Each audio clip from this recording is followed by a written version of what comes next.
Pertama selamanya alhamdulillah, sama-sama kita panjatkan rasa syukur kita kepada Allah Ta'ala pada pertemuan malam pagi ini dapat sama-sama kita berhimpun dan berkumpul. Alhamdulillah hari Jumaat penghulu dari segala hari.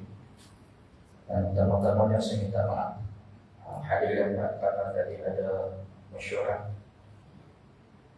penyembelihan. Tadi saya belum subuh di tempat saya dilantik sebagai penyembelih di surau Tamakau.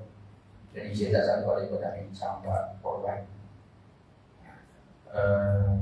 di bawah.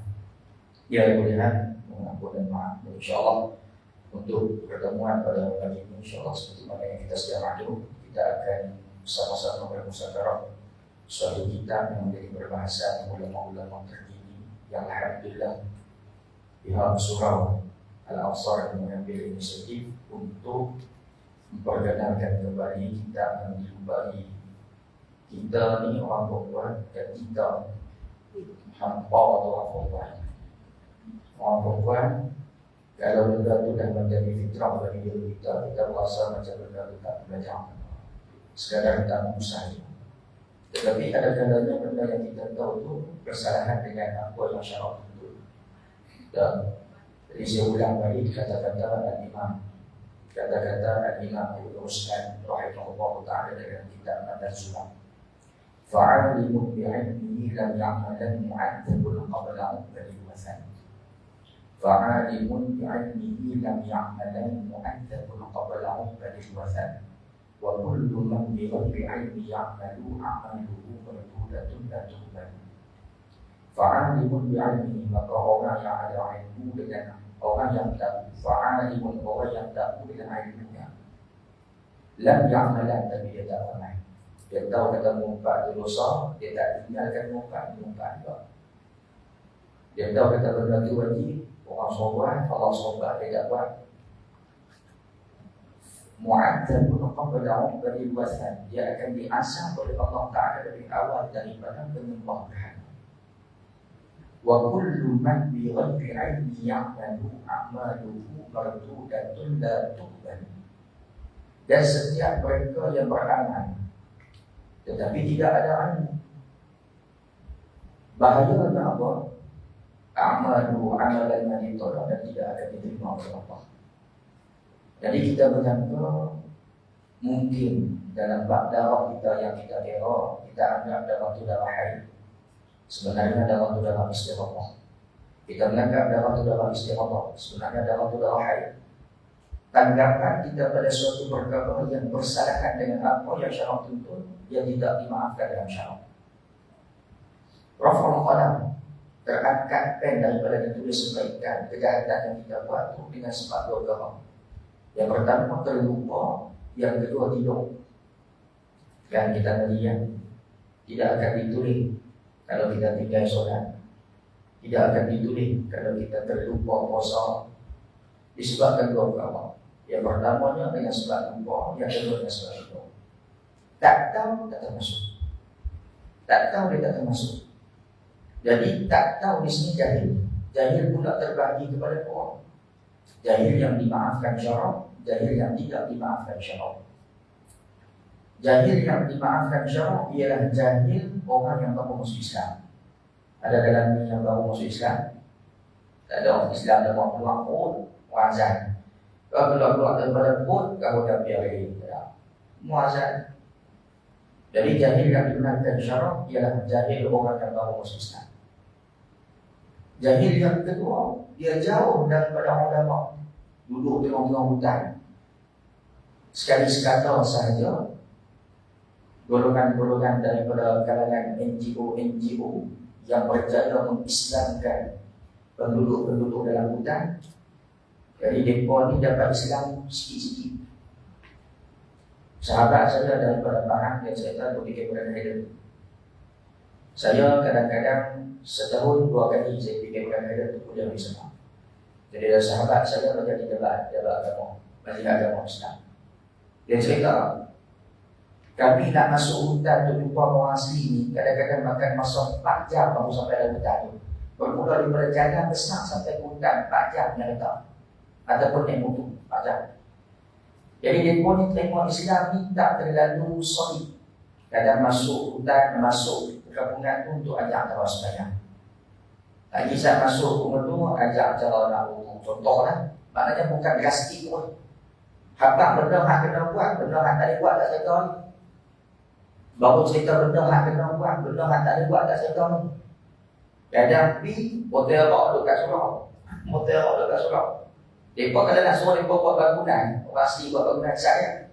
Kalau sini tak buat, kita buat surau. Kiblat dan bawah ni, harap. Mereka boleh buat saya, dan mereka 3 hari saja. Tapi untuk beranak susah. Kita sampai-sampai tengok-tengok kawan kita. Hotel rock duduk dalam surau. Hotel rock dalam surau. Jadi dia pun tahu tentang benda kena buat, kita tak kena buat, dia datang. Anjing, dia duduk dalam surau biasa. Jadi di sini itu jahil yang dimaafkan oleh syarak. Jahil yang pertama baru masuk Islam. Jahil yang kedua jauh daripada ulama. Jahil yang tidak dimaafkan syarak. Apa dia? Jahil dalam keadaan dia mampu untuk mencari ulama. Dia mampu untuk keluar bertanya kepada ulama tentang Islam yang ada. Orang bukan Islam, contoh agama Kristian.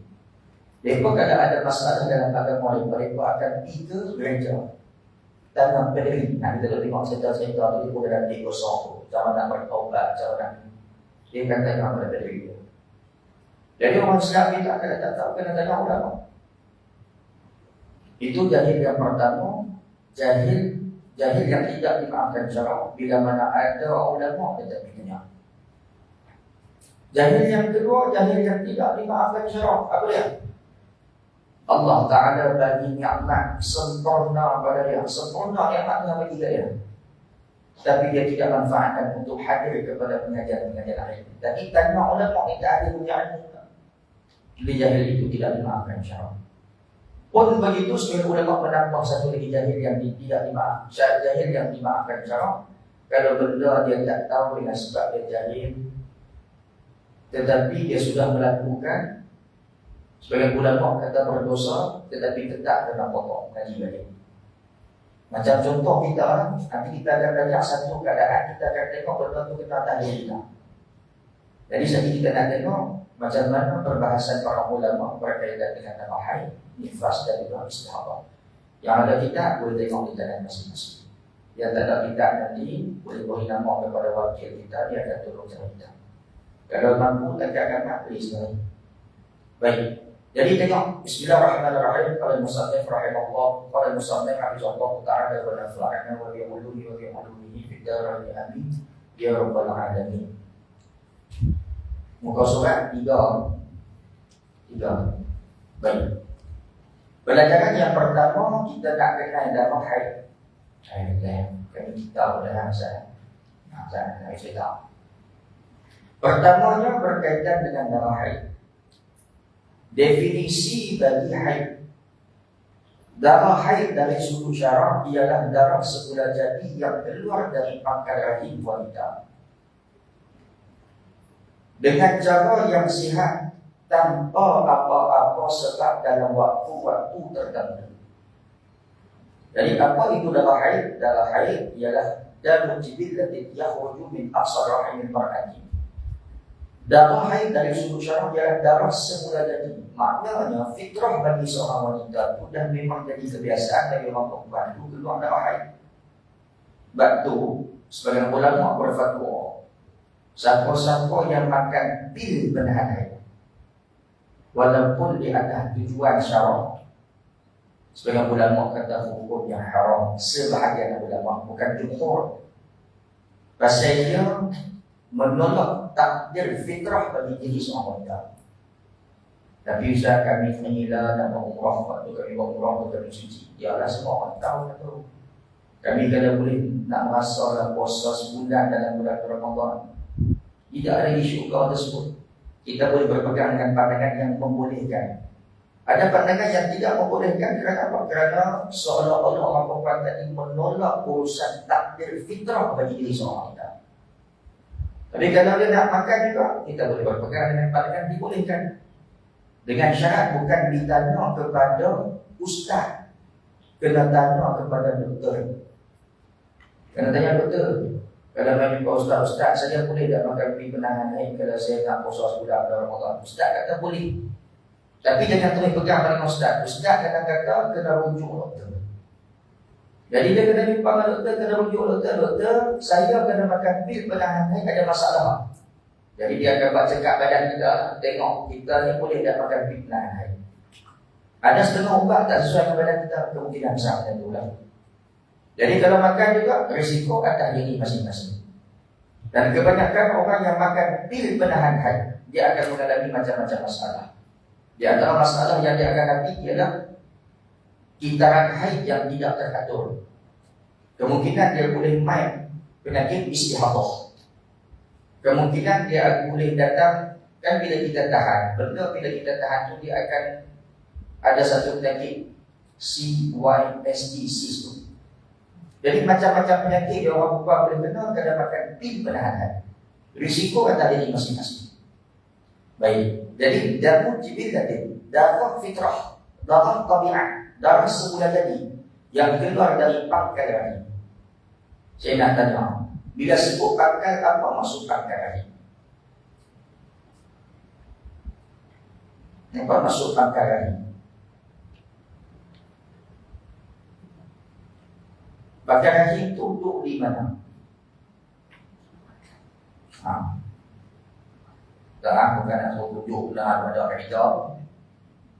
Pangkal rahim itu duduk di mana? Maksud pangkal rahim itu duduk di mana? Tempat di mana? Kalau kita lukis tempat rahim, saya lukis tempat rahim, ovari kita, bentuk dia sopa, marah, ada taruh, dua tu. Ada dua lorong. Lorong pertama, lorong zakar. Atas daripada lorong zakar itu rahim. Pangkal itu tak mana? Ni tak mungkin gini, nak bagi gambaran kita. Pangkal itu tak mana? Duduk tak bawah ke? Duduk tak atas? Bawah. Pangkal duduk di bawah. Nampak? Bawah ni maknanya atas daripada laluan zakar. Lalu berjumpa dengan pangkal. Nampak? Tak apa, salahkan segala itu biasa. Jadi itu adalah pangkal rahim. Saya nak lukis, nak tengok gambar, nak sesuai sikit. Dengan pangkal rahim, boleh lukis kan. Ada bawa dah anak tali kasih ni. Gambar mungkin dia bawa. Tak bawa. Nanti bawa tu kan. Kita dah buat. Ada sebelum ni kita lagi. Tengok kita ada sifat lama-lama. Jadi ada gambaran pangkal rahim. Nanti kita nak kena lukis mana tempat pangkal rahim tu. Baik. Jadi pangkal rahim selesai.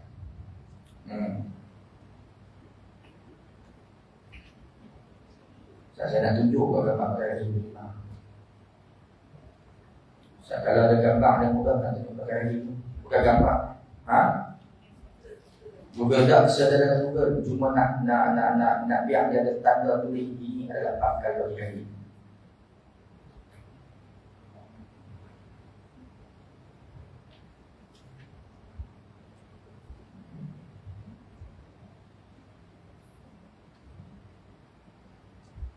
Boleh bahasa orang putih yang hamil dah. Cervix. Cervix itu di bawah kan? Atas daripada laluan zakar.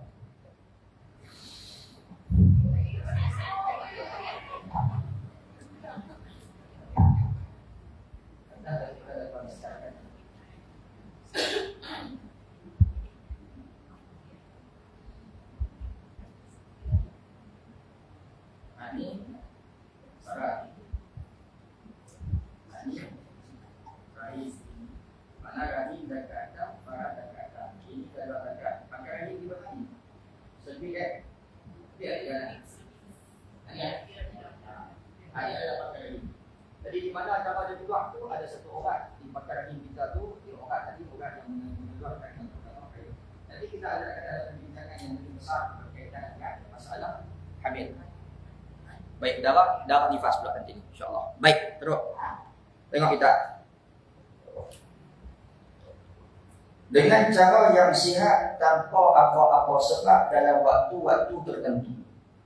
Jadi Haid yang keluar ialah waktu yang telah ditentukan, waktu-waktu tertentu. Salah satu yang disebut sebagai waktu tertentu ialah waktu yang kebiasaan adat haid kita. Contoh kita faham di sini, kitaran haid dia mesti 30 hari. Kitaran bagi haid dia mesti 30 hari. 15 hari suci, 15 hari haid. Kebiasaannya begitu kitaran haid. Kalau orang tu haid dia 7 hari, maka suci dia berapa hari? 23 hari. Kalau haid dia 3 hari, suci dia berapa hari? 27 hari. Maka kitaran haid bagi seorang wanita duduk dalam lingkungan 30 hari. Itu yang pertama. Yang kedua, haid itu dia boleh datang dalam sebulan 2 kali. Haid itu boleh datang dalam sebulan 2 kali. Dengan syarat berselang di antara haid pertama dengan haid yang kedua. Apa dia? Sekurang-kurang suci 15 hari 15 malam. Sebagai contoh. Boleh tak kalau saya tarik ni main ni?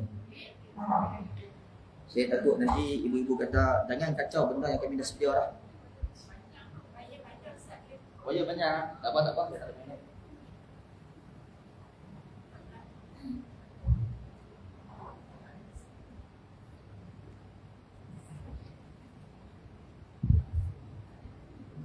Saya tak apa tadi. Okey. Sebagai contoh, kita kata ada haidnya 7 hari. Ada haidnya 7 hari. 1, 2, 3, 4, 5, 6, 7. 1, 2, 3, 4, 5, 6, 7 hari. Ini ada haidnya 7 hari. Hari ke-8 dia mula suci. 8 sampai 15.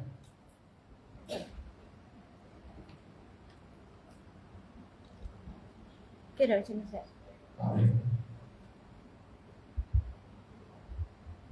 Oh, 8 sampai apa jadi? 8 sampai 15 dia.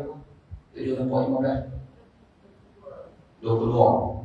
Saya tanya orang lama daripada juga. 8 sampai 22. 8 sampai 22 suci. Hari yang ke-23 keluar darah. Darah apa? Darah ni darah haid. Pasal apa? Berselang di antara haid yang pertama dengan haid yang kedua ialah tempoh sekurang-kurang suci 15 hari 15 malam. Faham tak? Atau kalau haidnya 7 hari.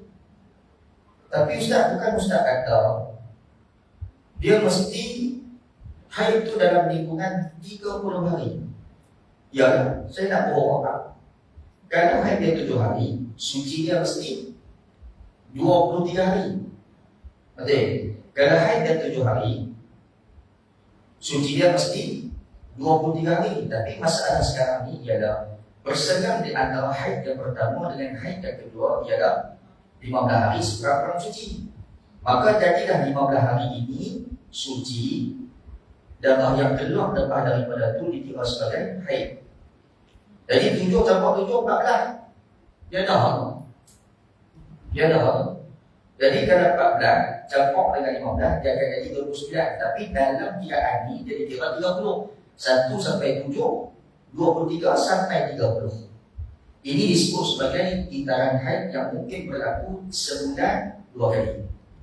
Sebab tu kalau kita mengaji tentang orang yang diceraikan dalam keadaan suci, dia diceraikan waktu dia suci. Kalau dia diceraikan waktu dia suci, berapa kali suci? Dia diceraikan dalam keadaan suci, berapa kali suci? Untuk dia ambil iddah 3 kali suci. Sekurang-kurang 3 kali suci bagi seorang wanita. Tengok ni. Dia hanya makan dalam tempoh sebulan 2 hari kemungkinan. Tengok. Contoh, haid dia main sehari. Dia tidak. Dia suci. Dia ditalak waktu dia suci. Kemudian haid dia main sehari. Daripada hari yang kedua 2, 3, 4 daripada hari kedua sampai hari yang ke-16 dia suci. Dia tak tahu waktu suci. Ni suci pertama, ni suci yang kedua. Suci pertama sebab di dalam waktu suci. Kemudian dia bagi haid sehari. Sekurang-kurang haid berapa? 24 jam lah. Okay, ini sekurang-kurang haid. Jadi haid dia sehari. Kemudian dia suci daripada hari yang kedua sampai hari yang ke-16. Betul? Hari yang ke-17 haid pula sehari. Hari yang ke-18 sampai hari yang ke-32. 18 sampai dengan 32 jadi dia suci. Jadi kalau ikutkan suci kali pertama, suci kali kedua, suci kali ketiga. Sebab tu ada sebagian ulama sebut dia ni boleh jadi dalam tempoh 17 hari sahaja 3 kali suci. Nah, 17 hari sahaja dia dah sudah hari Aidah. Sebagai ulama sebut itu. Bagi ulama kata tak, habis suci mai haid baru dia dikira habis suci. Tapi yang kita kaji salah satu huruf tanda waktu suci haid sehari. Kemudian 15 hari pula berselang. Faham tak? Berselang 15 hari pula. Kemudian mai suci, mai haid pula, mai suci pula. Jadi hari yang ke-18 dia dah Aidah. Mana saya Aidah tak lama, Aidah tak lama. Pasal kiraan suci 3 kali suci pasal. Nampak? Jadi kalau kita ngaji, kita tahu ni waktu suci kita tu macam mana. Ustaz, tapi hari tujuh bukan haid ke? Haid. Bukan Ustaz kata lebih daripada 16 hari dikira istighfar kalau tak ngaji. Kalau ada tak ngaji. Faham tak? Okey. Kita dah faham sebelum ni, hari ni mai haid. Kemudian kita tak mari haid sampai hari yang ke-16. Yang kita duk kaji sebelum ni, kalau darah tu keluar selepas hari yang ke-15, darah tu jadi darah istihadah. Tapi adakah benar darah istihadah? Kita tak boleh hukum dia darah istihadah. Sebab apa tak hukum? Sebab darah pertama dengan darah yang kedua, tengah-tengah dia suci kan? Suci selama 4 hari, 4 hari. Faham tak?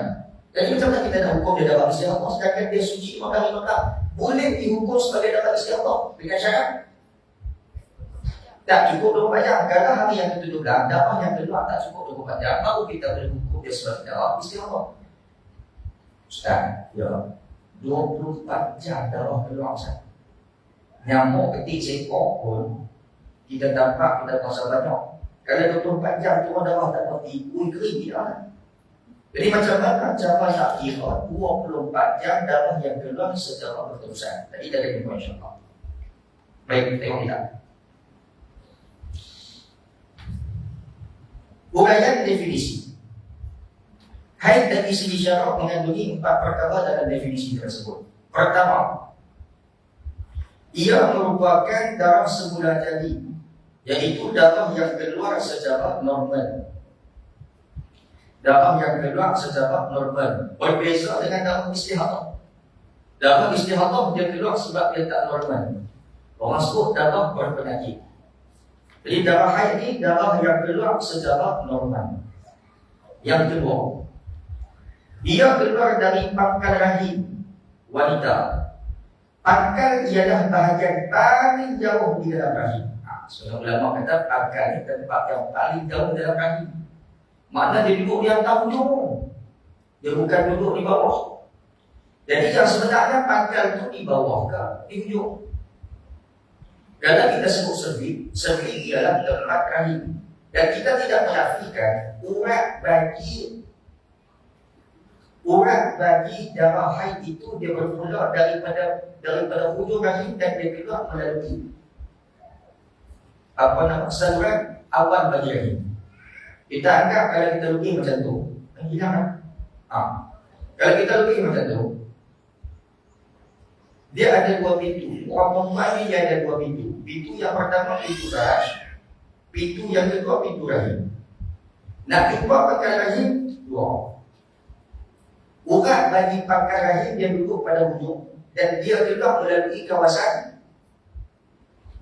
Dia ada kelelih. Ini urat pangkal rahim. Saya baru tahu benda ni Ustaz ni kata dia 2-3 hari lepas. Ni urat pangkal rahim. Jadi kalau kata kita sebut pakai rahim dia duduk pada awal pun tepat, kita sebut pakai rahim duduk kat sini pun tepat, kita sebut pakai rahim duduk kat sini pun tepat. Sebab apa? Sebab urat dia tu main kotor. Sebab tu ada sebahagian orang perempuan, kalau dia tu darah dia jadi passion keluar banyak, pasal dia keluar dari kawasan sini. Kalau darah dia tu dia keluar tak banyak, darah dia keluar daripada kawasan hujung sini. Jadi urat bagi nak tahu saluran darah haid tu dia keluar dari kawasan sini. Ustaz, urat darah haid dengan urat darah istiadah berbeza. Ini disebut dalam kitab sains. Nanti saya akan perjelaskan secara terperinci. Cuma saya tak lagi nak lukis urat tu di mana. Cuma yang kita fahami, kalau kata pakai rahim ini sebagai ulama sebut bahagian yang paling jauh dalam rahim. Bila paling jauh dalam rahim dia duduk belakang.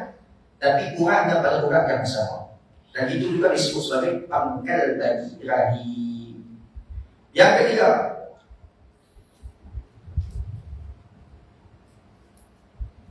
sahrisan yang ketiga, ia keluar dengan jalan sihat bukan disebabkan sakit atau sebagainya. Ia keluar dengan jalan sihat bukan disebabkan sakit atau sebagainya. Kalau kata dia sakit, kemudian keluar darah haid, adakah dikira bukan darah haid? Minta maaf. Kalau dia sakit, bertukar darah, adakah itu bukan dikira sebagai darah haid? Itu darah istiadah, bersalah juga. Makna di sini, darah yang keluar tadi ini ialah darah yang keluar atas jalan sihat. Kalau dia sakit sekalipun, darah yang keluar pada waktu yang tertentu yang boleh diukur sebagai darah haid, maka dia dikira sebagai haid. Bukan kita tak sihat bila keluar darah tu bukan darah haid, darah tu darah istiadah, tidak. Bukan pada kondisi diri kita, tetapi pada keadaan darah yang keluar daripada rahim seorang wanita itu. Ia keluar dengan jalan sihat bukan disebabkan sakit atau sebagainya, berbeza dengan darah nifas dan darah istihadah. Yang keempat, ia keluar dalam waktu-waktu tertentu, sama ada dalam waktu sekurang-kurang haid, atau waktu sebanyak-banyak haid, atau waktu kebiasaan haid. InsyaAllah ta'ala akan datang penjelasannya. Waktu yang disebutkan ini tempoh keluar haid. Tempoh keluar haid. Adakala dikira sebagai sekurang-kurang haid, adakala adat bagi seorang yang keluar haid, adakala sebanyak-banyak bagi orang yang keluar haid. Ada satu konteks dan kefahaman yang salah bagi seseorang wanita. Dia berpandangan kalau darah dia keluar 7 hari pun dia boleh berpegang dengan pandangan darah dia tu, darah haid boleh jadi 15 hari. Maknanya kalau darah dia tu keluar sampai hari yang ke-7, hari yang ke-8 tak keluar haid, maka dikira dalam tempoh haid. Salah faham dia ni. Salah faham dia. Dia macam orang yang kita minta pantang. Pantang lepas Senin berapa? 40 hari ya. Kalau darah dia berhenti hari yang ke-7 sekalipun, dia tetap tak sembahyang. Pasal dia namakan pantang itu buat pantang sembahyang. Bukan pantang makan, bukan pantang bentan kalau tu mereka, tapi pantang sembahyang. Jadi keadaan ini dipegang semua juga oleh orang yang berpandangan haid pun macam tu kan. Kalau dia main 7 hari, 8 sampai ke 15 tak keluar haid, maka dikira dalam tempoh haid. Faham tak maksudnya? Seperti mana dia berpegang dengan pandangan nifas itu ada bagi orang nifas 40. Tu kalau 40, kalau dia pegang 60. Nifas dia bagi pada hari yang ke-20, 21 sampai 60 tak semayang. Sebab darah tak ada, jadi dia tak semayang. Pasal apa? Pasal dia kata masih dalam tempoh nifas. Jadi pantang keluarga kami 60 hari, pantang keluarga pula mak otor sana 40 hari. Lagu tu.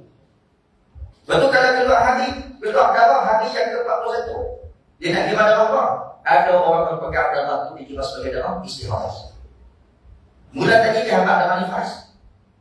Sampai 40, keluar darah 41 dia kata darah istihadah. Pasal apa? Pasal darah nifas sampai 40 kan. Bila keluar hari yang tertentu, maka darah itu dikira sebagai darah penyakit. Ini kita kata salah faham dalam menentukan urusan darah sendiri.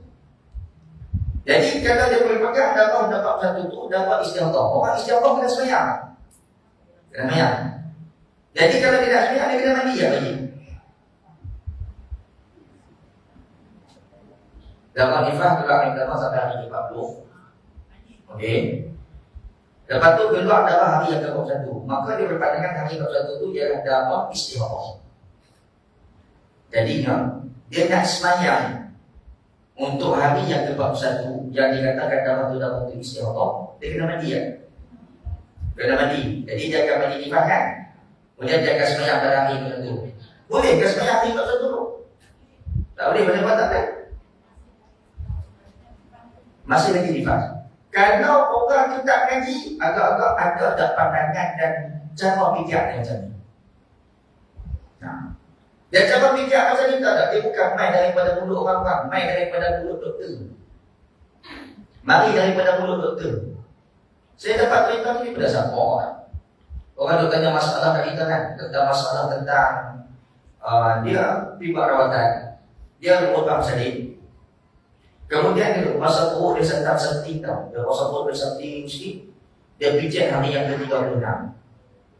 Pijat hari yang ke-36 dia buat X-ray dia semua. Rupanya ada ketulan ke dalam nama orang. Maksudnya ada sesuatu lah dalam rahim dia tu.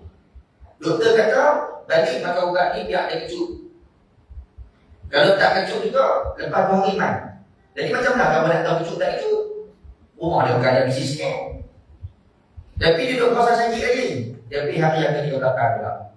Doktor kata ni tak apa. Kalau macam tu kita cek memang ada pertumbuhan pada tahap nama orang dia. Mai pula hari yang ke-44. Maknanya bersedap 7 hari mai pula. Lepas 7 hari mai, sebab kita nak buat pembedahan. Jadi dia mai hari yang ke-44. Bila dia mai hari yang ke-44, darah tu masih ada lagi. Darah tu keluar darah lah. Sampai hari yang ke-44. Kemudian dia pun tanya doktor, hari yang ke-44 darah saya keluar. Darah ni dikira darah apa? Doktor kata, kalau keluar lebih daripada 40 hari itu darah penyakit dah tu. Dia bukan darah nifas, tu darah penyakit. Oh ya, darah penyakit. Lepas tu saya tak sembahyang, tak apa balik kotor. No. Dia bukan keluar daripada mulut orang besar, doktor. Jadi perkara-perkara yang seumpama ini, kalau kita tak belajar cara betul kiraan yang tepat, maka akan jadi salah faham dalam kiraan pada nifas dan istirahat. Kembali kepada masalah haid. Ia keluar dalam waktu tertentu sama ada dalam waktu sekurang-kurang haid. Sekurang-kurang haid itu 24 jam. Sekurang-kurang haid 24 jam ini boleh berlaku secara berterusan, boleh berlaku secara terputus-putus. Nanti kita akan tengok perbahasannya. Atau waktu sebanyak-banyak haid. Sebanyak-banyak haid kompon dah dari 15 hari. Dia tak boleh lebih daripada 15 hari. Kalau lebih daripada 15 hari, kompon dia bukan jadi darah haid dah. Baik. Atau waktu kebiasaannya. Mana waktu kebiasaan ini ada dia. Contoh, bulan lepas. Saya nak ibu-ibu semua ni faham. Bila saya sebut bulan lepas, bukan bulan 3. Bukan bulan 4. Tapi bulan dalam kalender Islam, bulan Zulqa'dah. Waktu darah keluar, saya rasa dia nak Zulqa'dah. Sebelum Zulqa'dah Syawal. Masa bulan Syawal, darah kita keluar ke mana? Darah kita keluar hari. Syawal darah kami keluar 7 hari. Jadi dia pun tanda dekat dia punya buku Pilih tanda lah 7 hari keluar. Kalau kita kira kalender Masihi, dia ada 31 hari. Dia ada 30 hari. Dia ada 28 hari. Sedangkan kita kan bagi hari berapa hari? Kita kan bagi hari berapa hari? 30 hari. Saya nak tunjuk cara kira salah.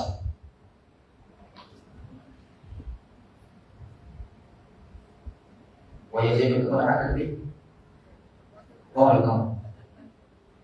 Saya nak tunjuk cara kira salah kalau dia berpegang dengan pandangan, kalau dia berpegang dengan kaedah kiraan kalender Masihi.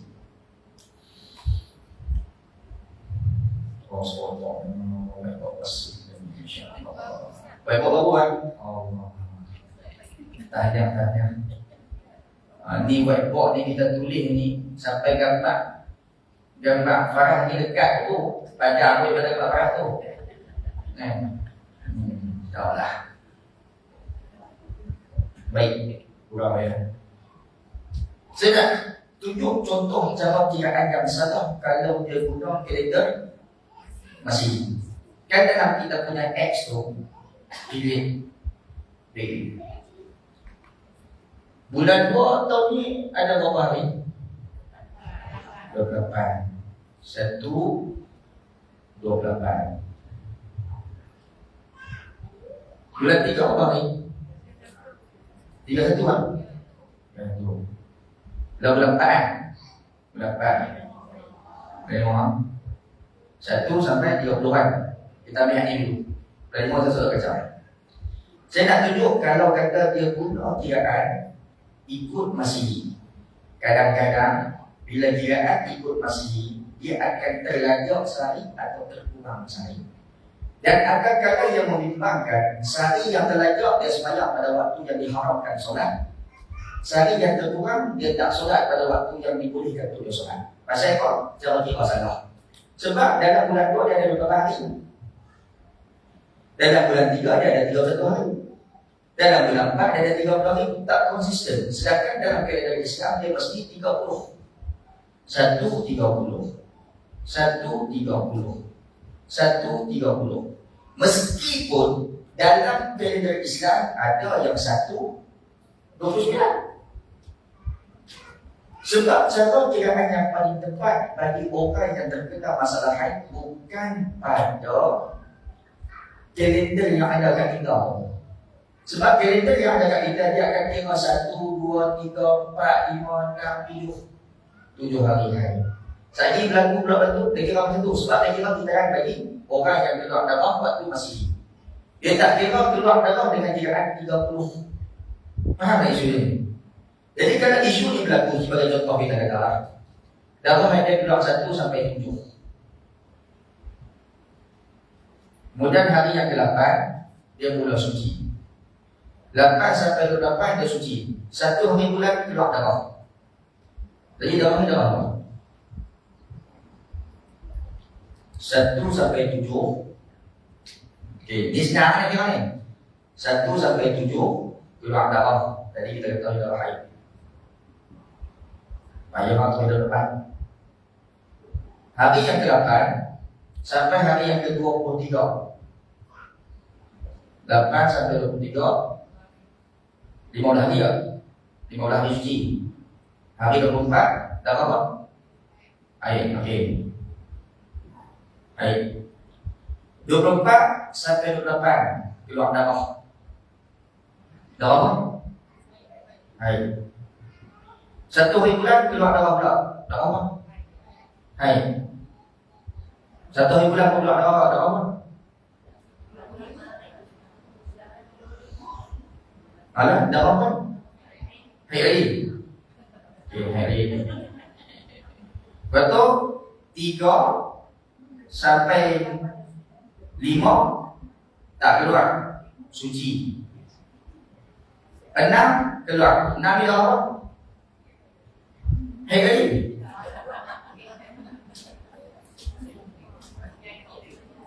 Ha? Tak, dia tadi tak lagu kat dia, lagu kat ibu. Minta apa? Ayah kita. Ustaz, ada ke darah kami macam ni? Mana saya nak tahu? Setiap orang kes dia berbeza-beza. Baik, darah kena kita apa? Hai. InsyaAllah. Okey. InsyaAllah ha? Mampu dah aku. Nak mayat, tak mau mayat. Nak mayat, tak mau mayat. Mayat ambil pada siapa? Kena betul? Nampak? Kita tengok betul ke tak? Betul ke tak? Hari yang ke-6 ni dikira sebagai darah istirahat. Apa bakal dia? Pasal dia terkeliru bila masuk bulan Rabu ya. Dia terkeliru bila masuk bulan Rabu ya. Kalau tak sabit bulan Rabu dia tak keliru lah. Dia masuk bulan Rabu dia keliru. Baik kita tengok. 1 sampai 7 haid sepakat. 8 sampai 23 pasal dia suci 15 hari. Jadi 24 dikira sebagai haid. 24 dikira sebagai haid balik. Orang panggil haid ni haid tadi. Haid yang baru. Haid yang baru. 24 sampai 28. Berapa hari? 5 hari. Okey. 6 hari. Okey, 6 hari. 6 hari kan? Tak puas satu ni. 24 sampai 1. Tu saya kata, kalau kita guna kalender ni 24 sampai 1. Dia berapa hari? 1, 6 hari. 6 hari ya. Dan 6 hari haid. 3 sampai 5 apa ni? 3 hari. 3 hari ni suci. Hari yang ke-6 tu nak apa? Tak apa. Tak apa. Pasal apa dia dalam haid? Masih dalam 15 hari. Masih dalam 15 hari. Tak. Memang tak boleh kotak elok ni. Lah saya nak bagi faham kenapa orang salah laku dalam bab kira sebab dia kira guna kalender masih. Jadi kalau kita tak apa, kita bagi cantik kotak ibu minta ustaz bagi cantik kotak je lah. Saya dah habaq kata salah laku orang kira ni yang dia duduk guna kalender. Dia nak guna kalender apa pun tak apa, tapi cara kira kena tepat. Mesti 30 hari. Kita kata macam ni, sebab haid dia mula kedua 24. Kita kata ni haid yang berapa hari yang pertama. Dan yang kira-kira 24 itu kena kira-kira 25. 26, 27, 28, 1, 5 hari berkurang. Pasal 6 sebab ibu kira mula daripada 24. Nanti kan? Mana boleh kira 24 tu? 24 tu keluar. Dia macam kita cik ni masuk homestay lah. Masuk homestay 2 hari 1 malam senang. Nanti kan? Walaupun kita habaq semalam, tapi dia kira 2 hari. Pasal kita masuk P12. Pilih ambil 12. Tapi dah tak ada 3, 12, pilih 3, 3, 12. Itu orang lebat ni. Tak apa. Kalau ikut baik untuk boleh orang. Kalau kita masuk homestay, kalau ikut sebagai ulama sebut betul-betul tak kena. Pasal kita sewa sehari. Sehari bersamaan dengan 24 jam. Kalau sehari yang dia kira itu ialah bermula daripada pukul 2 sampai pukul 12, 2 jam kita tu nak kira orang. Jadi akad tu akad yang tak kena. Sebab kita habaq saya malam, dia tak ada habaq saya malam. Homestay kami sewakan ini ialah 22 jam. Kenapa nak bohong? Tulis je tak? Homestay berapa orang? Sehari berapa? Tak bukan sehari bang. Dia kira 22 jam. Kena sebut 22 jam. 22 jam harga apa? 22 jam harga sekian-sekian. Kalau bukan 22 jam kami buat berapa jam? Dia kalau 20 jam. Pasal homestay kami dia tak boleh kira baik jam. Dia kira 20 jam. Pasal kau 20 jam? Sebab masuk P2, pilih lah. Yang kita 20 orang lagi sekali. Masuk P2, pilih dah. Tu abang sekali. Tak ada. Baik yang salah. Dia beli salah. Okey, tak apa. 5 campur 3. 8. Masih dalam lingkungan. Sebanyak-banyak haid 5 hari malam. Jadi siapa yang kata hari yang ke-6 istighfar, dia sembahyang dalam keadaan berdosa. Sebab dalam ini dikira sebagai apa? Nampak tak? Salah laku kita dalam bagian. Nanti kita kira ramai-ramai kan? Bukan kita kira sorang-sorang. Kalau kita kira sorang-sorang, kita duduk depan dia. Setiap orang. Dia sembahyang. Dia ada satu kesalahan dia. Dia sembahyang. Kesalahan kedua, cima. Kesalahan ketiga, masuk masjid. Kesalahan keempat, baca Quran. Lagi teruk, buat umrah. Pasal salah kira. Nampak? Allah kena kat saya ustaz dulu. Tak boleh. Itulah ngaji. Baik. Muka surat sekolah. Kita nak tengok tentang dalil haid. Dalil bagi haid al-aslu fil haid.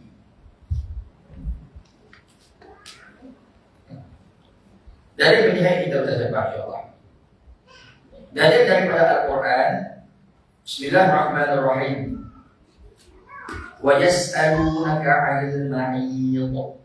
Qul huwa adhan fa'tazilun nisaa'a fil mahiyid. Wa la taqrabuhunna hatta yatahharna. Wa idza tatahharna fa'tuhunna min haythu amarakumullah. Innallaha yuhibbut tawwabin wa yuhibbul mutatahhirin. Saya dulu masa ngaji Quran, ngaji tajwid Quran waktu umur-umur kaya darjah 3 darjah 4. Di antara surah yang di antara ayat yang seringkali guru Quran suruh ulang, guru Quran suruh hafal ialah ayat ini. Pasal dalam ayat ini dia akan ajak kita cara nak sebut makhraj bagi tepat. Ayat ini dia ada beza di antara ha dengan ha. Dia ada beza di antara sin dengan ta. Ayat ini dia akan cerita beza di antara huruf za dengan dai. Jadi kalau ibu baca tadi, ibu terpaksa untuk memperbetulkan bacaan dengan makhraj yang telah ditentukan di dalam ayat yang kita baca. Batu wa yas'alunaka 'anil mahiyid. Qul huwa ha tu ha diping. Saya main belakang tu lah mahiyid. Ada ha lah. Nampak? Jadi praktik baca ayat ni nanti lama-lama kita akan jadi berhenti nak beza makhraj ha za zai sin za. Itu yang makhraj paling susah nak sebut pun. Praktik yang ni. Maksudnya dan mereka bertanya kepada engkau, mereka ni siapa? Siapa mereka yang bertanya kepada Nabi sallallahu alaihi wasallam? Setiap ayat Quran yang diturunkan mesti ada asbabun nuzul, sebab-sebab ayat ini diturunkan. Ada dua orang sahabat Nabi, seorang namanya Usaid bin Hudayr. Seorang nama Usaid bin Hudayr. Usaid bin Hudayr. Beda bahasa Melayu Ustaz? Ya, Usaid pun seperti dia. Usaid bin Hudayr.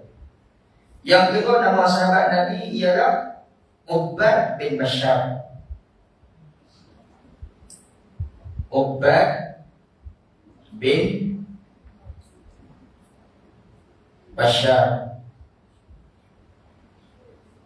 Dua orang sahabat Nabi ini dia mai kat Nabi SAW. Dia tanya tentang haid. Maknanya zaman sahabat lagi, zaman Rasulullah ni sahabat bertanya tentang permasalahan haid. Berkemungkinan besar dua orang sahabat ini sudah berkahwin. Jadi isteri dia pastikan nak main tanya. Jadi isteri minta laki pergi tanya. Laki sekarang Nabi seorang, dia ajak kawan dia seorang lagi. Maka bertanya kepada Nabi tentang haid. Maka turunlah ayat ini, wa yas'alunaka 'anil mahiyid. Nampak? Apa nama cerita ini telah diceritakan di dalam kitab tafsir Al-Imam Al-Jalaluddin As-Suyuti dan juga Al-Imam Jalaluddin Al-Mahdi, ataupun nama kitabnya Tafsir Jalalain. Yang kitab tersebut cerita bagaimana sahabat mari tanya kepada Nabi SAW berkaitan dengan masalah haid. Qul huwa adan fa'tadilun nisaa fil mahiyid. Maka Allah Ta'ala sebut kepada Rasulullah, qul, kata-kata wahai Rasulullah. Huwa adan. Huwa di sini bermaksud haid. Ini kalau nak ngaji satu persatu. Huwa di sini ialah haid. Jadi pasal dipatahnya tentang haid, kul kata-kata wahai Rasulullah, huwa di sini haid. Adan. Azan di sini makna apa? Apa maksud azan di sini? Sesuatu yang kotor. Darah haid ini darah kotor. Walaupun ia dikira darah yang sihat, tapi dia tetap kotor. Nampak? Sebab itu masyarakat jahiliyah, orang perempuan yang keluar haid dianggap sebagai pembawa sial. Tak boleh duduk dalam rumah, nanti rumah tak berkah, rumah jadi hilang seri, jadi suram. Pasal ada orang haid duduk dalam rumah. Masyarakat jahiliyah, dia tidak akan benarkan orang perempuan yang haid masak. Kalau dia masak, makanan yang dia masak akan menyebabkan masalah. Kalau bahasa kita ni kita guna sial lah. Kalau berlaku zaman kita tu lagi terjawabkan orang. Lazai bini kita haid. Ustaz memang kan tidak boleh apa? Macam biasa orang rumah haid. Kalau dia masak seng, walaupun kami dengan ustazah. Baiklah, masyarakat ini dah berpegang dengan pandangan yang macam tu. Maka darah haid, azan di sini ialah kotor. Darah yang tak baik. Bila keluar darah haid, fa'tazilun nisa. Oleh sebab itu, jauhilah isteri kamu pada waktu haid. Jauhi di sini, bang, demi bahasa Arab bang, naik motor, oh no. Dalam Quran sebut, kamu haid tak boleh dekat abang. Kalau dah naik motor, tak boleh. Pasal kamu akan duduk belakang abang, peluk abang. Nanti cepat aksiden. Betul bang, kita dah naik apa? Mereka pun tak boleh pasal kita duduk dalam satu tempat. Jadi macam mana bang? Naik motor asing-asing. Pasal kita jauh dengan isteri. Orang bagi foto tingkat. Pasal tak ngaji. Faham sohir tapi tak faham fiqh hadis, fiqh Quran. Jauhilah isteri kamu pada waktu haid dengan makna. Jauhi di sini dengan makna utruk waqtuhunna fil mahid. Tinggalkan daripada bersetubuh. Waktu orang yang saya bersetubuh jimat dengan isteri. Yang tak boleh tu jimat. Bukan setakat jimat dia akan jimat masalah lain. Maka jangan kamu dekati isteri kamu, maknanya kamu dengan jimat dengan isteri kamu. Ustaz, kalau tidur sekolah boleh ke Ustaz? Boleh. Ustaz, kalau saya tidur antara bawah bini saya boleh tak? Boleh. Kalau hidung kamu tahan. Ustaz, kalau saya nak siap-siap dengan isteri saya boleh tak? Boleh. Dengan syarat jangan menyentuh di antara pusat dan lutut. Ustaz, kalau saya sentuh pusat dia saja, gelentir pusat dia tak apa tak? Kalau bilang kamu ambil kurung dari lutut kan? Ini saya bukan nak terlalu nak beritahu hukum. Nak beritahu hukum supaya kita tahu. Larangan untuk menyentuh di antara pusat dan lutut bukan bermakna benda itu jadi dosa, tapi minta kita jauh sebab rangsangan itu akan terjadi. Bila rangsangan terjadi, tak apalah bang, saya pun dah hujung-hujung ni, dah orang pun tak banyak mana, jadi haram hukumnya. Orang perempuan kalau dah berkahwin halal seluruh anggota kecuali satu tempat dalam agama. Halal pada semua keadaan. Bila-bila nak buat. Kecuali pada waktu. Kecuali pada dua waktu. Waktu yang pertama, waktu dia haid. Waktu yang kedua, waktu dalam ihram. Waktu dalam ihram. Kalau dalam masjid kita, bodoh namanya. Dalam masjid boleh lah kami nak dorang tak? Kita tak nak fikir dalam masjid pun nak buat zina boleh buat. Buat zina. Jadi zina. Asal hukum suami isteri boleh buat, tapi berlaku macam tu jadi dosa. Macam tu juga waktu puasa. Puasa dalam bulan Ramadan, siang hari tak boleh, malam nak buat dalam Ramadan sedang. Walaupun halal pada pihak syarak, tapi ada waktu-waktu dan batas-batas yang perlu kita jaga supaya ia tidak dianggap sebagai berdosa. Wala taqrabuhunna hatta yatahhurna. Dan jangan kamu dekati mereka sebelum mereka suci. Kalau kata kita hari itu darah dah tak ada dah. Pukul 10 malam kita cek darah tak ada. Tapi malah nak mandi, pasal mandi dengan malam ni PA sikit kan. Nak mandi ke tak mandi esok pagi sebelum bayang subuh. Lagi kita main tanya kita, ayo okey, tunai. Malam ni okey ke? On ke? Okey kan? Saya pun dah suci dah kan? Cuma saya tak mandi. Tak apa, alam-alam nak mandi, kita bagi sekali dulu, esok mandi sekali pun. Boleh kan? Awak tak boleh pula. Dah tak ada dah. Dah kau dah tak ada dah.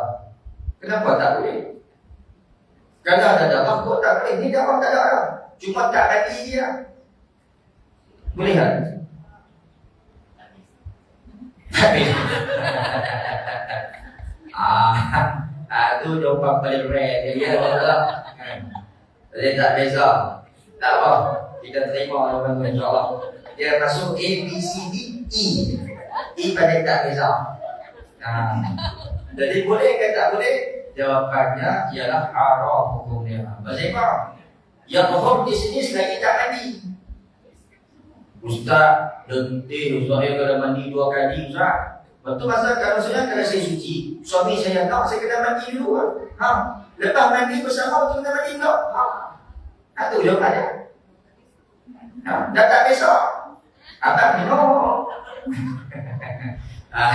Jadi ibu-ibu yang dimuliakan kepada Allah Ta'ala sekalian, Jadi begitulah cara sebutannya. Fa idza tatahharna fatuhunna min haitsu amarakumullah. Tapi ada syarat. Apabila mereka telah suci, yakni apabila mereka sudah mandi wajib, gaulilah mereka sesuai dengan ketentuan yang diperintahkan oleh Allah kepadamu. Sama dengan suci, semua kita nak lalu boleh. Ingat, walaupun boleh pada pihak syarak, tapi ada benda yang syarak larang, iaitu pada bahagian belakang. Faham tak? Benda tentu dalam situ, itu dah. Selain pada tempat situ, tak boleh. Pada tempat itu tak boleh. Sesungguhnya Allah menyukai orang yang bertaubat dan menyukai orang yang menunjukkan diri. Terus dalam ayat ini Allah Ta'ala menjelaskan kepada kita tentang hukum haid. Pertamanya, darah haid adalah najis berdasarkan firman-Nya qul huwa adhan. Seterusnya, para suami hendaklah menjauhi isteri-isteri mereka ketika haid. Maksudnya menjauhi bermesra-mesraan dengan isteri antara pusat dan lutut. Pusat ke atas tak ada masalah. Bukanlah dimaksudkan dengan menjauhi wanita di sini mengasingkan mereka dari tempat makan, tempat minum dan tempat tinggal, kerana itu merupakan adat golongan Yahudi sebagaimana yang telah disebutkan di dalam hadis. Yang pertama daripada Sayyidina Anas bin Malik radhiyallahu taala anhu, annal yahuda kanu idza hadat al-mar'atu fihim lam yu'akkiluha wa lam yujami'uhunna fil buyuti. Fasa'ala ashabun Nabi sallallahu alaihi wasallam an-Nabi sallallahu alaihi wasallam فأنزل الله تعالى ويسألونك عن المحيض قل هو أذى فاعتزلوا النساء في المحيض إلى آخر الآية. فقال رسول الله صلى الله عليه وسلم اصنعوا كل شيء إلا النكاح أو كما قال النبي صلى الله عليه وسلم إلا النكاح. Jadi pasal apa? Musannif kita cerita, penulis kita ada cerita, kalau kata kita menjauhi isteri seperti mana pengamalan golongan-golongan Yahudi yang mereka akan mengasingkan diri mereka dan isteri mereka yang datang haid, bukan setakat tidak bersetubuh, bahkan tak makan sekali, tak minum sekali, tak duduk dalam satu rumah. Kalau kita tengok ada kisah cerita golongan Majusi, Yahudi, Nasrani. Golongan Majusi di mereka ni, kalau isteri mereka mari haid, mereka akan duduk asing tapi dalam satu rumah. Suami isteri, dia akan buat satu bilik khas untuk anak dan isteri yang mari haid. Jadi apa dosa pula dalam bilik ni? Kami minta makan kat rumah. Kalau zaman kita pasal sonok, tapi kalau kita faham kalau itu yang dilakukan dalam Islam, contoh kalau itu juga dilakukan dalam Islam, perempuan kena buat hinong. Bila mari haid jadi seorang binatang, buat kucing. Memang ada lagi masalah kita pasal sonok, tapi kita buruk dalam tu sebab tak boleh bergaul dengan suami. Jadi isteri akan diburukkan. Ini golongan Majusi akan buat kepada akrab mereka yang datang haid. Itu yang pertama. Hamba daripada kalangan Yahudi. Orang Yahudi kalau nak melihat buat, mereka berhenti waktu bilang. Mereka berhenti waktu haid. Pasal kalau berhenti waktu haid dapat agama. Seolah-olah barang itu turun harga. Market turun harga pasal haid kan? Diskaun. Asal harga RM30,000, tapi pasal haid jadi RM15,000. Contoh. Murah orang-orang yang banyak pada waktu tersebut. Cuma masyarakat jahilah daripada golongan kasta yang tinggi, mereka takkan beli perempuan yang datang haid walaupun harga murah. Sebab dianggap membawa balik sial dalam rumah. Punya teruk masyarakat jahilah dapat dengar. Jadi golongan apa ni? Golongan Majusi. Kalau golongan Nasrani, kalau golongan Yahudi, mereka tak duduk sekali dalam rumah, asingkan terus. Asingkan terus. Maknanya macam mana? Buat satu lagi rumah. Ni rumah kita dengan anak kita dengan bini kita. Salah seorang haid, nampak pintu rumah sudah. Dia nampak hina lagi. Macam orang yang datang haid ni, dia kena penyakit sindrom. Kalau duduk dekat kita, dia akan tokok tangan. Contoh. Jadi kena asing dalam diri tu. Pasal dia akan bawa sial dalam rumah. Jadi Islam datang cerita pasal apa? Sesungguhnya orang Yahudi, jika seseorang isi dalam keadaan mereka mengalami haid, maka mereka tidak mampu makan bersama isi mereka. Ini golongan Yahudi. Golongan Yahudi, kalau kata bini mereka datang haid, tak makan sekali. Abang tu lah pula makan. Makan kedai sana, aku bukan kedai. Aku tak makan. Contoh. Itu dalam tak makan, termasuk dalam tak masak. Dah.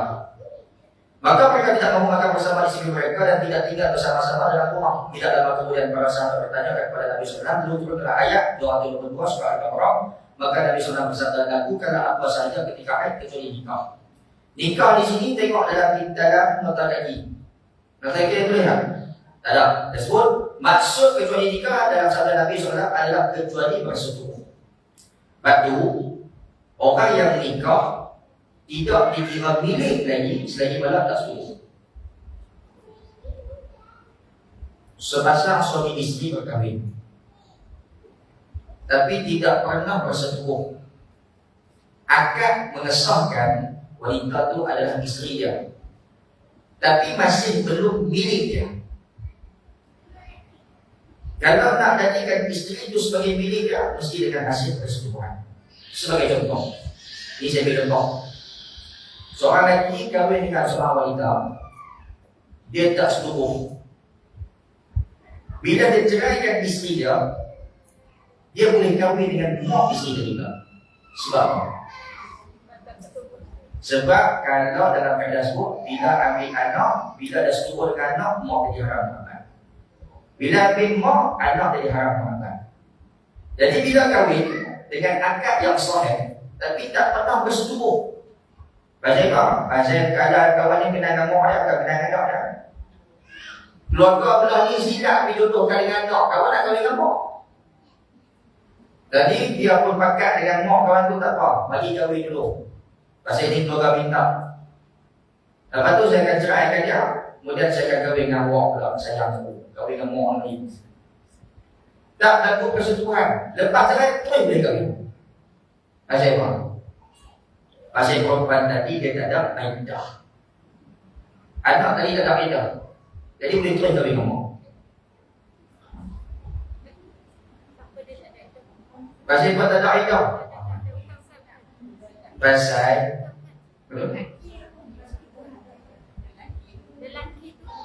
lelaki tu dah bukan lelaki tu tidak lah. Lelaki tu memang tak ada iddah. Perempuan tu tak ada iddah. Pasal apa perempuan tu tak ada iddah? Pasal perempuan tu bukan milik dia. Bila berlaku persetubuhan, baru jadi milik. Bila dah jadi milik, baru ada iddah. Bila tadi tak ada iddah, perempuan tu dia terus kahwin dengan siapa-siapa dia nak kahwin. Kami ada seorang kawan, dia tak ada 3 kali suci ke, dia tak ada iddah kematian suami ke, dia tak ada iddah, tak ada iddah. Kami ada seorang kawan isteri saya. Dia dah kahwin sekarang ni masuk tahun yang ke-5 atau tahun yang ke-6. Tetapi tidak pernah bersetubuh. 6 tahun dah kahwin, tak pernah setubuh. Saya pun tak tahu kena penyakit buat tu lagi tu. Hak lagi tu masalah. Hak perempuan ni tak tahu nak hambat macam-macam cara buat. Bukan tak segok. Kawan isteri lah. Saya sebut segok ni kawan isteri lah, tapi bini saya segok ni lah. Pasal bini saya man. Tak nak hambat tak perempuan ni tak segok. Kawan isteri tak ada segok. Jadi serumah kawan ni rumah dia. Masa abang-abang dulu kan dulu kami macam mana kami nak macam mana nak buat ni. Suami nak kena berubat ke apa-apa, dia tak pernah masuk di situ. Jadi walaupun 6 tahun berkahwin, kalau suami dia ceraikan dia, kawan dia tak ada iddah. Soalan, dia dikira janda kan?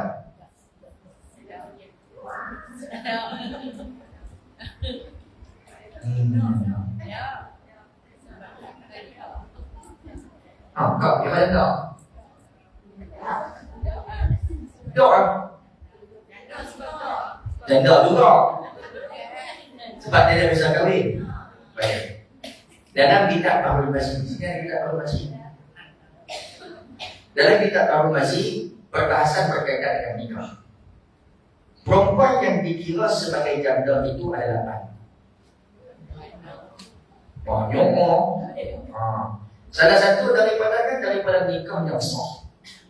Cuma ulama tak perbahaskan di sini secara perinci adakah nikah yang sah itu termasuk jima.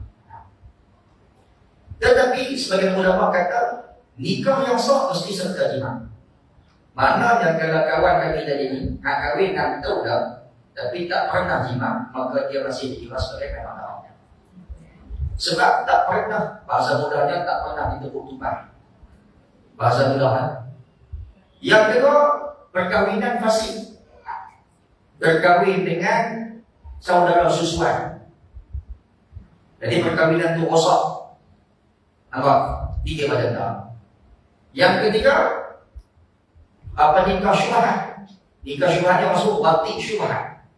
Bukan sebut nikah, wati syubhat. Apa maksud wati syubhat? Persetubuhan syubhat. Dia kahwin dengan kemak. Laki ini dia kahwin dengan kemak. Perempuan ini dia tua ada kemak. Dan bini adik dia pun dah kahwin dah. Hari itu pada hari raya, tersilap masuk bilik pergi kubur adik. Adik tadi ni ataupun adik tadi tak kahwin lagi. Kalau kahwin payah pula. Adik tadi tak kahwin lagi. Masuk bilik kubur adik. Adik itu pula terbingung-bingung. Benda boy. Apa aku buat boy? Bila sebabkan bersedap-sedap, maka waktu itu berlaku waktu syubhat. Dan kawan yang buat dia tak sedap, dia ingat bini dia. Jadi waktu syubhat, walaupun buat dalam keadaan syubhat, benda yang masa itu tersilap, 3 macam tak. Yang keempat, kalau memasukkan jari sehingga terpecah darahnya, 3 macam tak. Itu 4 sepakat ulama kata dalam berlaku 3 macam tak. Zina termasuk. Zina masa umur 17 tahun. Kalau dia tak kahwin sekalipun, dia 3 macam tak. Yang lain, contoh bersukan. Orang yang bersukan kat perang, kata pecah darah, tanda. Itu yang disebut dalam kitab Darul Masih. Nanti saya akan bawa kitab Darul Masih itu, saya sebutlah kategori tanda. Ustaz, kematian suami, kalau nak darah balik, boleh tak? Tak boleh kan? Boleh pasal seorang-seorang depan suami je lah. Tapi kalau kekal dia nak dapat taksi kan? Baik, contoh dengan masalah tiga, bukan saya nak sebut tentang pun, nak sebut tentang masalah yang berkaitan dengan isu lakukanlah apa sahaja ketika haid kecuali nikah. Jadi nikah di sini dengan makna bersetubuh. Kalau tidak bersetubuh, maka bukan hak. Sudah bersetubuh, jadi hak. Itu yang maksud dia. Baik, terus lagi. Daripada Sayyidah Aisyah radhiyallahu taala anha, beliau berkata, "Kuntu ashrabu wa ana haidun, summa udawiluhu an-nabiy sallallahu alaihi wasallam fahu ala mawdi'i fiyya fayashrabu. Wa ta'arraqu al-arqa wa ana haidun, summa udawiluhu an-nabiy sallallahu alaihi wasallam fahu ala mawdi'i fiyya." Atau kata Nabi sallallahu alaihi wasallam. Maksudnya, kata Sayyidah Aisyah, aku pernah minum ketika sedang haid. Lalu sisa minuman itu aku berikan kepada Nabi SAW. Maka beliau meletakkan mulutnya pada bahagian gelas dan terkena mulut aku lalu meminumnya. Romantik Nabi SAW. Kita, bini kita, laki kita minum ayam, lepas tu dia suruh kat kita. Kita jentik suruh. Dia suruh tu tak kena baju. Punya geli geleman dah bagi kita. Tidak dekat habis suruh tu, tahu habis suruh aku. Aku. Pakcik bukan lagi. Bukan mana. Jadi kalau buat lagu tu, pasal kita geli. Masa mana tak boleh susah. Bila dia sudah pakai rokok. Ni gigi susah. Boleh lemah dia tengok orang. Contoh lah. Kalau hati betul lah. Geli nak kongsi. Tak apalah. Nak sebut Nabi romantik. Minum di tempat yang isteri minum. Kemudian kata Sayyidah Aisyah juga, aku juga pernah memakan daging yang melekat pada tulang. Jadi sunat kita makan daging, gigit, putih itu putih dengan gigi, bukan putih dengan garing. Putih dengan gigi. Tapi kalau kita makan satu talam, jangan kita pergi putih dengan gigi depan kawan kita, pergi lemak baru. Makan dalam tangan, talam putih dengan tangan. Ni kalau lagi itu duduk depan kita, sunat kita ambil tokok putih dengan gigi. Itu sunat dia. Jadi Sayyidah Aisyah kata, aku gigit daging dan Nabi gigit tempat aku gigit. Kita dah fikir panjang. Tadi kalau straw aku boleh jentik, aku boleh elok. Tapi kalau makan burger sekali ngantuk lagi, aku pun nampak aku mana. Kompong-kompong detik gigi tu celok. Kat aku tu aku nampak aku mana. Kawan dekat ni, sah elok. Dekat ni, berapa elok gigi. Nak lagi dia syakat tu siap. Buat kesan gigi tu. Kalau makan kesan gigi ni, tu yang kena malaria.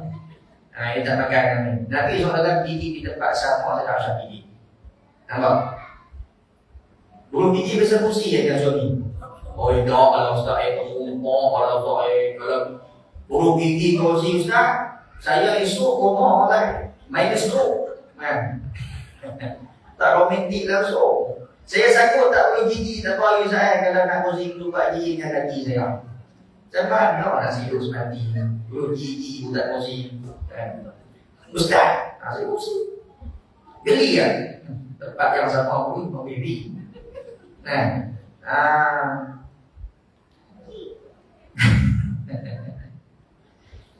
Baru saya tahu ibu je lah. Nampak yang kau romantik tapi tidak orang. Tak, kita nak habis sikit dengan insya-Allah. Masuk kata-kata Sayyidah Aisyah, wa ata'arraful 'arqa adalah makan daging yang melekat pada tulang dengan menggunakan gigi. Hadis yang terakhir daripada Sayyidah Aisyah radhiyallahu taala anha berkata, beliau berkatakan Rasulullah sallallahu alaihi wasallam yattaqiu fi hajrihi wa ana hadithun fa yaqra'ul Quran. Maksudnya adalah Rasulullah SAW pernah bersandar dengan kepalanya pada pangkuan sedangkan aku dalam keadaan haid dan beliau membaca Al-Quran. Maknanya sunat kita baca orang lagi, orang perempuan baca Quran dalam keadaan berbaring dan meletakkan kepala di atas paha suami atau paha isteri. Jadi Nabi babnya tu romantiknya Nabi waktu Nabi baca Quran, Nabi letakkan kepala Nabi di atas paha Sayyidah Aisyah. Balik nanti cuba buat. Kita balik keluar pegang Quran, ni boleh dah, ni terlalu lambat ni. Masuk waktu dok ni, kita azan ni. Saya nak baca Quran, baca. Tapi saya nak tarik tak faham abang dia. Dia tarik situ, bagi jadi SD pula. Dan jadi Nabi SAW ni romantiknya begitulah. Jadi kalau kita nak baca Quran dalam keadaan tak boleh tak? Cuma hormati Quran tu ialah kita baca dalam keadaan. Adakah Nabi tidak menghormati Quran? Tapi menghormati Quran.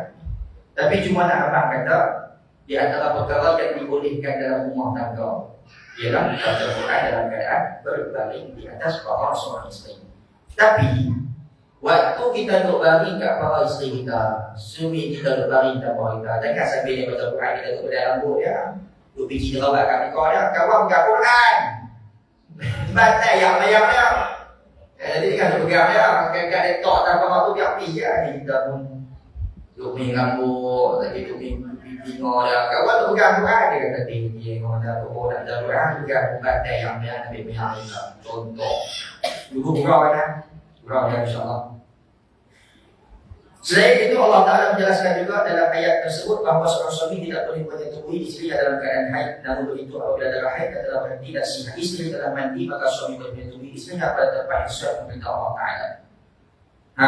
Dan daripada hadis, ada banyak hadis yang menerangkan tentang hukum haid. Salah satu hadisnya adalah sabda Rasulullah kepada Fatimah binti Abi Huwaish radhiyallahu ta'ala anha, فَإِذَا أَقْبَلَتِ الْحَيْضَةُ فَاتْرُكِ الصَّلَاةَ فَإِذَا ذَهَبَ قَدْرُهَا فَاغْسِلِي عَنْكِ الدَّمَ وَصَلِّي. Apabila datang haid, maka tinggalkanlah solat, dan apabila tempohnya telah selesai, maka basuhlah darah yang ada pada diri engkau, mandi dan solatlah. Solat dia, maksudnya macam ni.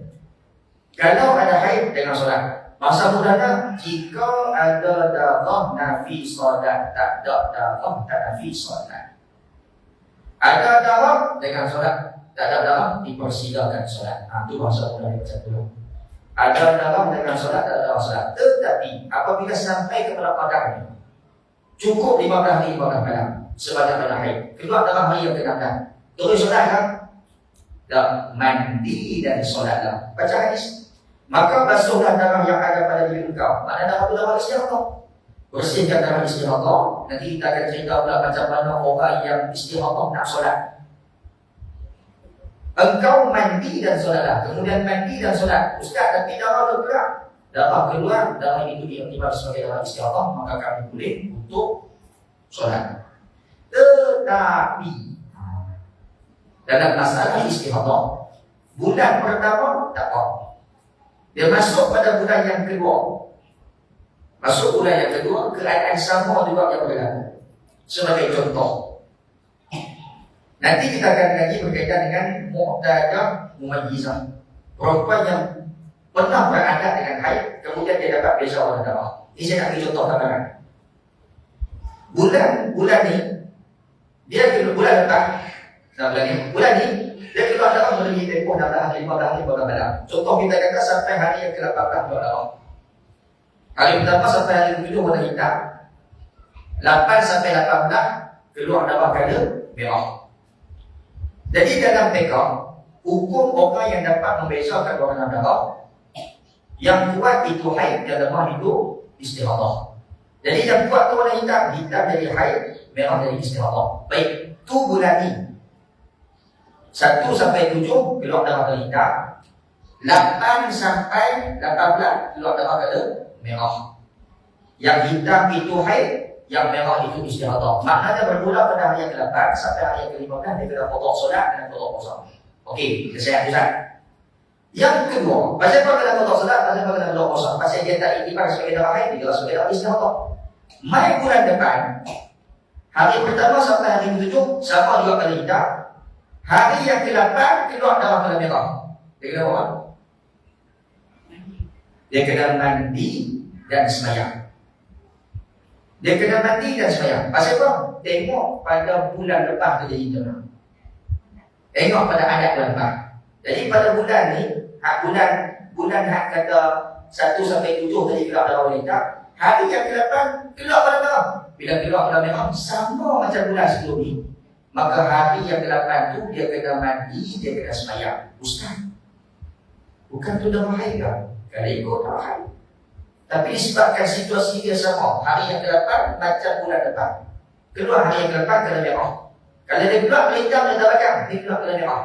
8, 9, 10, 11, 12 sampai hari yang ke-14 keluar kena merah. Tiba-tiba hari yang ke-15 tak keluar darah. Darah skema pada begini. Asal dia kira darah istihadah dah, tapi pasal dia berhenti hari yang ke-14, hari ke-15 dia tak keluar, maka darah tu berubah jadi darah haid. Kalau dia puasa, kena tolak pada puasa. Pasal puasa daripada waktu tersebut tidak dikira. Kenapa tidak dikira? Pasal dia puasa pada waktu haid, bukan dia puasa pada waktu istihadah. Pening tak? Biar pening kalau dia dapat maklumat dalam kepala yang kata benda tadi kalau berlaku pada diri kita, tahu cara nak kira. Baik, hikmah di sebalik darah haid. Saya kita buka orang ini bila tutup insyaAllah. Ketahuilah semoga Allah Ta'ala memberi taufik kepada aku dan kepada kamu. Sesungguhnya haid adalah sesuatu perkara yang telah ditetapkan oleh Allah Ta'ala kepada anak-anak wanita Adam sebagai ujian dan cubaan kepada mereka. Telah sabit dalam hadis Nabi SAW yang sahih daripada Sayyidina Aisyah radhiyallahu ta'ala anha. Beliau berkata, Rasulullah SAW telah bersabda, Inna haza amrun katabahu Allahu ala banati Adam. Maksudnya sesungguhnya ini yang darah haid merupakan suatu perkara yang telah diletakkan oleh Allah Ta'ala ke atas anak-anak wanita Adam. Jadinya bila perkara itu telah menjadi fitrah bagi kejadian seorang wanita, kalau kata hidup dia tak ada haid, maka dia dikira sebagai orang yang minta sebut cacat. Orang yang memiliki kekurangan. Pasal orang perempuan bila tak ada haid, dia dikira kurang. Pasal fitrah bagi seorang wanita dia mesti ada haid. Bila tak ada haid, dia ni macam kekurangan sesuatu yang menjadi fitrah pada diri dia. Patutnya kita berbangga kalau tak ada haid, pasal boleh sembahyang setia, boleh puasa setia, boleh buat apa pun setia. Tapi disebabkan haid itu tak ada, maka dia kira haid. Dalam kitab Al-Yaqutun Nafis menceritakan dalam urusan jual beli, orang perempuan kalau tak mari haid sampai umurnya 22 tahun. Kalau orang perempuan dia tak main haid sampai umur dia 22 tahun, maka dia dikira sebagai wanita yang cacat. Macam orang perempuan ada lesung pipi. Lesung pipi itu kan cacat, tapi cacat yang tak dapat orang buat. Dan macam tu juga wanita yang haid, maka dia dikira sebagai cacat. Cacat di sini bukan cacat OKU, tapi dikira kekurangan yang ada pada diri seorang wanita tadi. Cacat tak ada haid dikira cacat yang berkurangan pada adat fitrah bagi seorang wanita. Cacat lesung pipi yang ada bagi orang perempuan itu dikira cacat yang menunjukkan kecantikan. Jadi orang perempuan tak ada lesung pipi, dia tak dikira cantik. Maksudnya bagi berkata ibu pula. Jadi ibu yang dimudahkan oleh Allah Subhanahu Wa Taala sekalian. Maka itulah cara pemahaman kita berkaitan dengan perkara yang telah sabit yang telah Allah telah tentukan bagi seorang wanita. Baik. Allah a'lam. Jadi pertemuan yang akan datang kita akan berbicara berkaitan dengan darah nifas. Ya silakan. Habis period.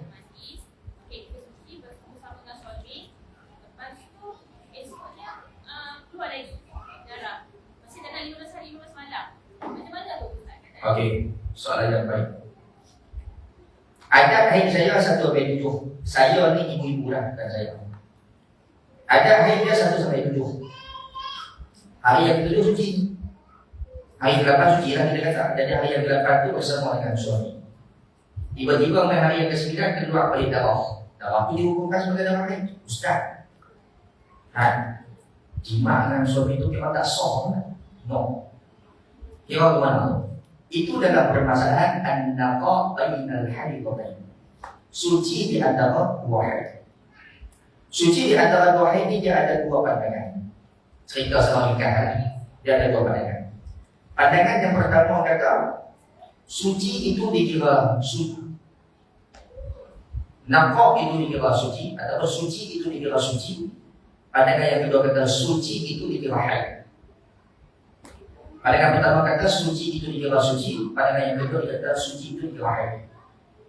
Tergantung kepada kita. Kalau kita nak berpegang dengan hari yang ke-8 yang saya sebutkan tadi itu sebagai suci dikira suci. Kalau kita kira suci dikira suci, bermakna kalau kita puasa, puasa kita sah. Kalau berlaku jima, jima kita dikira berpahala. Jima yang berpahala. Kalau kita semayang, semayang kita berpahala. Tapi pada hari yang ke-8, kita nak berpegang dengan pandangan suci itu dikira haid. Pening kan? Tak apa nanti, ambil malu-malu. Suci itu dikira haid. Kalau dia semayang pada hari tersebut, semayang yang tidak berpahala. Kalau dia berpuasa pada hari tersebut, puasa itu perlu digantikan semula. Kalau jimat yang berlaku pada waktu tersebut, jimat itu tidak berpahala tetapi dapat sedap saja. Pasal apa? Pasal jimat yang berlaku, darah yang keluar selepas daripada itu, dia anggap hari yang ke-8 sebagai haid, maka dia dikira haid. Jadi saya nak pegang macam mana Ustaz? Atas kita. Waktu hari yang ke-8 kita suci tu, kalau kita berasa nak puasa, kita boleh puasa. Dan kita berentakkan. Dan kita akan jumpa perbahasannya. Dan kita menganggap hari yang ke-8 itu saya berpegang an-naqa itu suci. Yang suci itu suci kan? Suci itu bukan haid. Suci itu kira suci bukan haid. Sebab ada orang perempuan. Ada orang perempuan dia tak haji. Kalau dia tak haji tu lah, ilahannya. Siapa nak balik daripada dia tak ada apa ni perkongsian sebab soalan. Tak mau saya balik uji. Balik pun tak masuk kan. Kita tengok sikit kan. Okey. Tadi saya sebut ada masalah disebut sebagai naqa bainal haidhatain. Naqa ni suci bainal di antara haidhatain ni dua haid. Baik. Nanti kita akan kaji, dia ada beberapa kaedah yang saya nak bagi. Yang pertama, ada haid darah, ada darah nafi solat. Ibu boleh bahasa Jawi kan atau boleh bahasa Melayu? Bahasa Melayu. Ni Jawi, okey tak? Okey tak? Baru belajar bahasa Jawi sikit. Ke Cina? Yang ada darah nafi solat, tak ada darah tak nafi solat. Ini kaedah pertama. Kaedah yang kedua, dalam tuhur, dalam naqa, ni naqa kata naqa. Ni naqa. Naqa maknanya suci sementara. Suci sementara ni macam mana? Kita ambil kapan? Dekat luar tak ada. Dekat dalam pun tak ada. Kita ambil kapan kita duduk solat, tak ada. Jadi ini namanya suci sementara. Yang kedua, tuhur. Tuhurnya orang panggil suci selamanya. Bukan tak payah Allah lepas tu. Payah kira suci pun. suci, kira suci. Kaedah yang sama masuk dapat, keluar tak ada apa. Jadi naqqa dengan tuhur ini berbeza. Pada masalah tadi ini, naqqa ini terbahagi kepada dua. Yang pertama, pandangan pertama kata tuhur. Tuhur ni mana? Suci selamanya. Suci selamanya. Yang kedua, suci naqqa di sini dengan makna haid. Okey, saya nak cerita orang perempuan yang berlaku. Ada 1 sampai 7. Macam mana saya boleh teka ada orang perempuan sampai 7? Macam mana ulama teka? Siapa yang haid 7 hari kat tangan?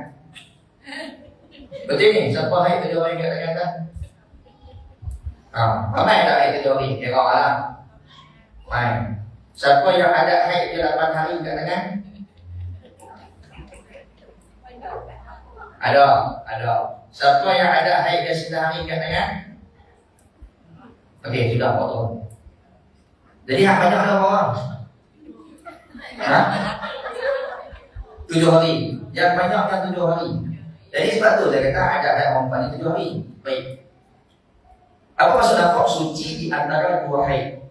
Ada setengah orang pada adat dia suka guna dia suka guna haid.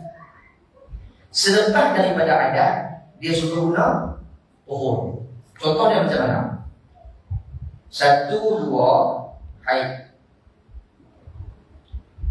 3 tak main darah, 4 tak main darah. Dia semayang. Betul ya. Duduk dalam haid. Kerana adat haid dia 1 main darah, 2 main darah, 3 tak main darah. Mayang. Mesti ada pasal ada orang perempuan pasal bila selagi tak cukup 7 hari. Boleh tak? Tekapi lah. Jadi sepatutnya ini kena semayang. Kalau ikut sepatutnya kena semayang. Kalau guna kaedah ni tak ada darah, walaupun tak ada haid, dia kena semayang. Kena semayang kan? Tapi dia tak semayang sebab dia berpegang dengan suci itu haid. Tapi salah laku yang dia buat ialah dia dikira berdosa. Sebab dalam masalah fiqh, dalam masalah haid, dia tak ada masalah mazhab intizar. Apa maksud mazhab intizar? Mazhab menunggu. Dia tak ada mazhab menunggu. Masuk mazhab menunggu ni ini kira tunggu ni. Dah tak keluar. Kira tak keluar. Siapa suruh tak keluar? Kami tak kira, yang penting dia duduk dalam tempoh adat haid. Baik. Jadi kalau dalam masalah adat, dia akan berpegang naqqa itu haid. Pasal hang mai ke hang tak mai ke, aku tetap tak semayang. Hari yang ke-8 suci. Hari yang ke-9 haid. Hari yang ke-8 ni kalau ikut dia sama macam kata 3 dan 4 je. Tapi disebabkan suci itu dia datang selepas daripada adat. Jadi kebanyakan yang ke-8 ni dia berpegang dengan makna tuhur. Kebanyakan dia akan berpegang. Kalau dia puasa hari yang ke-8 ni, agak tak dia kira puasa dia. Mesti ada kira. Betul tak? Mesti ada kira. Pasal dia berpegang naqqa itu suci. Tapi dalam masalah ni, kalau duduk dalam adat, dia tak pegang macam duduk lepas daripada adat. Itulah salah laku orang perempuan ni dah. Dia boleh pilih hak mana dia puasa sesuai dengan keadaan dia. Sana ada pegang ni, nanti kajian saya akan sebut adakah dia salah ataupun tidak salah. Delahan. Allah malam. Ada soalan ni? Ni habis ni. Soalan ada? Ada. Jadi kalau tak ada soalan dah, kita akan berbalik kita mengampun dan maaf. Jadi insyaAllah lepas ni kita akan masuk pada perbahasan berkaitan dengan nifas. Nifas lagi kedaman. Sebab nifas lagi banyak kesalahan yang berlaku kepada orang yang sudah berkahwin, yang sudah melahirkan anak. Haid pun banyak, nifas lagi banyak berhaid. Istighadah terlebih banyak daripada haid dan nifas. Jadi kita akan berbincangkan pada pertemuan yang akan datang. Aku qauli hadza wa sallallahu alaihi wa sallam. Assalamualaikum warahmatullahi taala wabarakatuh. Bismillahirrahmanirrahim. Alhamdulillahirabbil alamin wassalatu wassalamu ala asyrafil anbiya'i wal mursalin wa ala alihi washabbihi ajma'in. Allahumma ja'al jam'ana jam'an marhuma wa tafarraqana min ba'dihi tafarraqan ma'suma. Allahumma ja'alna mahjuban fi qulubil mu'minin. Rabbana zalamna anfusana wa in lam taghfir lana wa tarhamna lanakunanna minal khasirin. Rabbana atina fid dunya hasanah wa fil akhirati hasanah wa qina adzabannar. Wassallallahu ala sayyidina Muhammadin wa ala alihi wa sahbihi wa baraka wa sallam. Subhana rabbika rabbil izzati amma yasifun wa salamun alal mursalin walhamdulillahi rabbil alamin. Taqabbalallahu minna wa minkum taqabbal. Baik, sama-sama. Yang tidak kita ni cuma usaha macam ni kan. Bagi yang mahu